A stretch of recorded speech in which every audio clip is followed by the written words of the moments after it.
Hey guys, this is Tori. Welcome to my channel, or welcome if you're new. So in today's video, we are going to sublimate a slate rock, and this is really a cool, neat project. Let me go ahead and show you what we need to do, and let's get started. We're gonna head on over to Canva to do the image, and we're gonna use Canva free edition. And what you'll want to do is click on custom size, and we're gonna change the pixel to inches. Now the measurement of the slate rock that I'm using is a 4x6. You want to do the image bigger than that so it will cover the entire slate, and it's really hard to tell you exactly what size to do. What I noticed helps is you kind of get an idea on what it is, and then I'll print it to like a black and white printer, and then I will check and see if it's big enough or it needs to be smaller.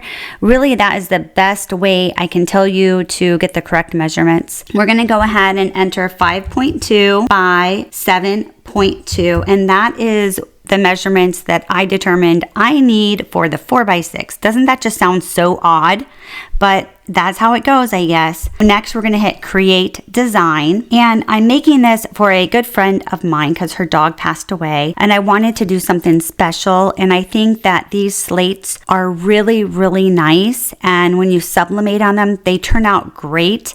So I've been working on a design that I'm going to use. So I'm just going to upload that and show that to you. So this is the image that I'm going to use. And I did that in Canva. And what you need to do once you insert all the verbiage and the pictures and all that is download it as a PNG file. And then we're going to upload that PNG file to Canva now, and that is when we flip it, because if you flip it before you save it as a PNG, not everything flips. So, and when I say flip, I'm talking about it being mirrored, because you do need to have it mirrored to put on the slate. So we're going to just skip all that steps just so the video is not super long and I don't bore you guys. So I went ahead and I saved it as a PNG file, and the next thing we want to do is rotate it. And I am going to do the image on the sublimation as a landscape, but I want it to be big enough, so we are going to print it out as a portrait. Follow along so you know what I'm talking about, because I know that sounds so confusing when you say that. Let's go ahead and we're going to stretch out the image, and we're just going to make it big enough so it'll be just like this. The next thing we're going to do is select flip and then flip horizontal. That flips the image, or otherwise it is known as mirroring the image. Then we're going to hit share, download, and change the file type to PDF print,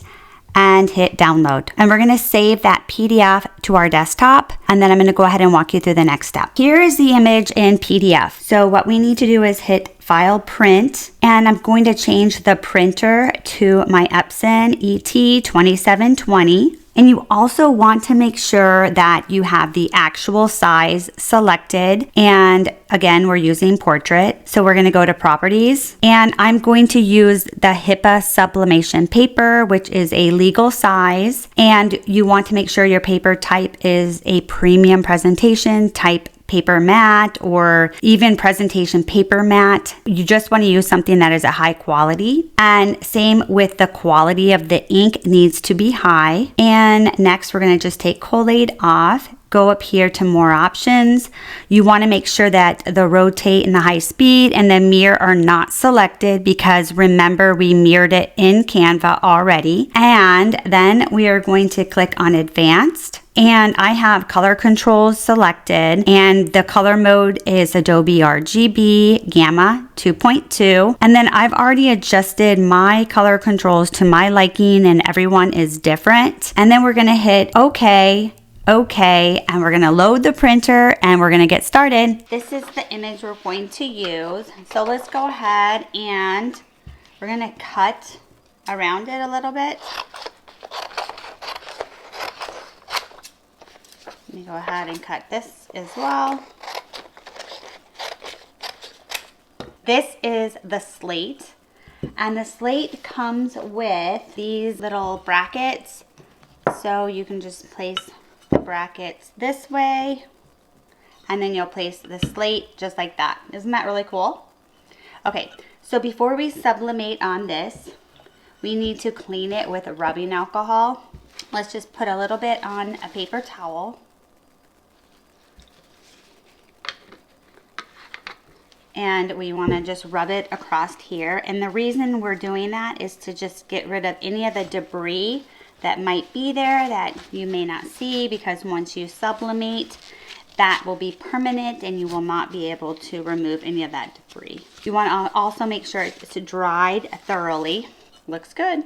All right, the next step is taking the image and we want to center it and place it on here. And the reason that we want the image to be bigger than the slate is because you want the color to go all around the slate. So like over here on the corners and everything like that.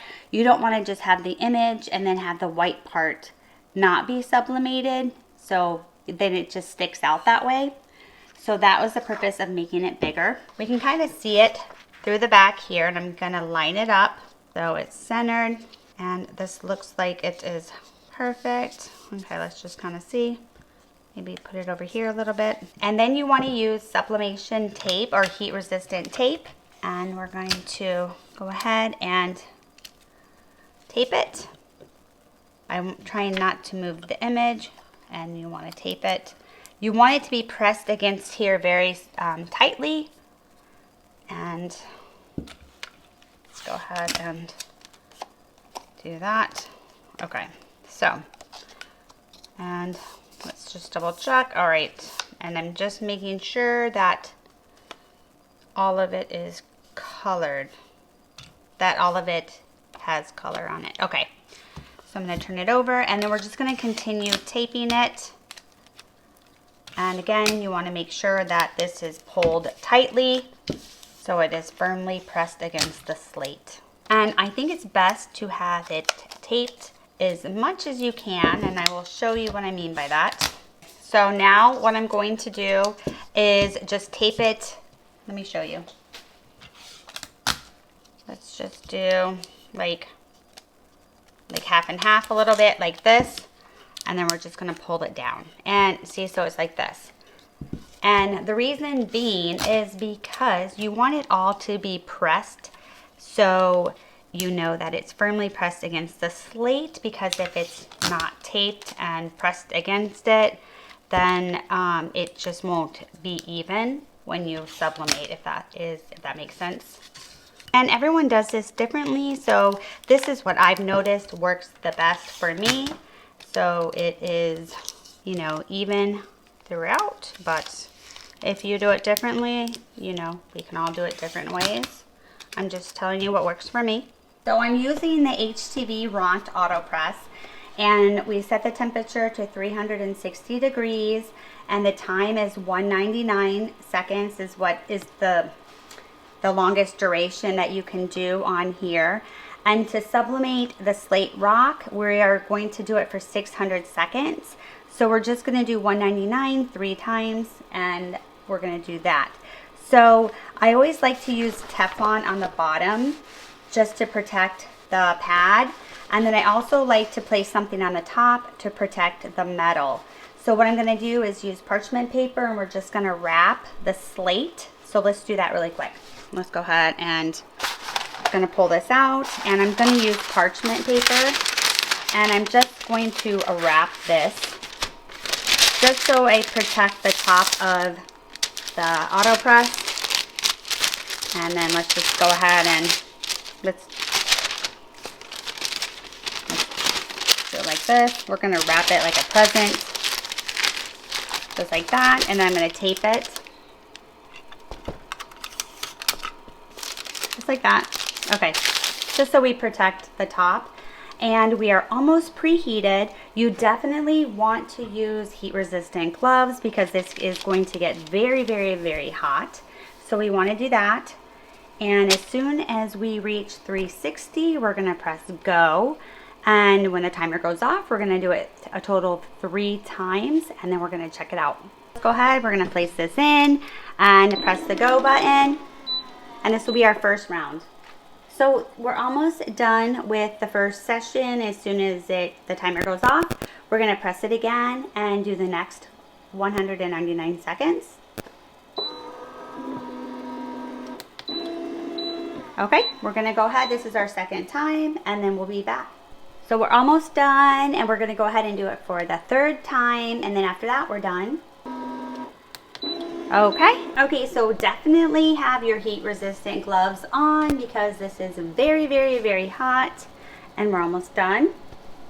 Okay, we're going to go ahead and take it out and turn it off, and we can wait a little bit for it to cool, or we can go ahead and open it. What do you guys think we should do? So I guess I'm impatient, so let's just go ahead and open it. So, but remember, it's really, really, really hot, so you must wear the heat-resistant gloves. So let's go ahead and take this off. And then I'm going to use like a weeding tool like that you would use for vinyl, and just kind of help pick the tape up. And we've got most of it almost, so just a second longer. Okay, so let's go ahead and take it off. Ooh, it's so hot. And sometimes it's hard to take it off with your gloves on, but it's very hot, so you definitely need to keep it on. Didn't that turn out so awesome, you guys? We'll let it cool, and then I'll put it on the stand so you can see it. But I think this is awesome, and this lasts forever. It's just something different and nice. So what do you guys think? Is this something that you guys would try to make? So leave a comment below, let me know. And as always, thanks for watching, and I'll see you guys in the next video. Bye.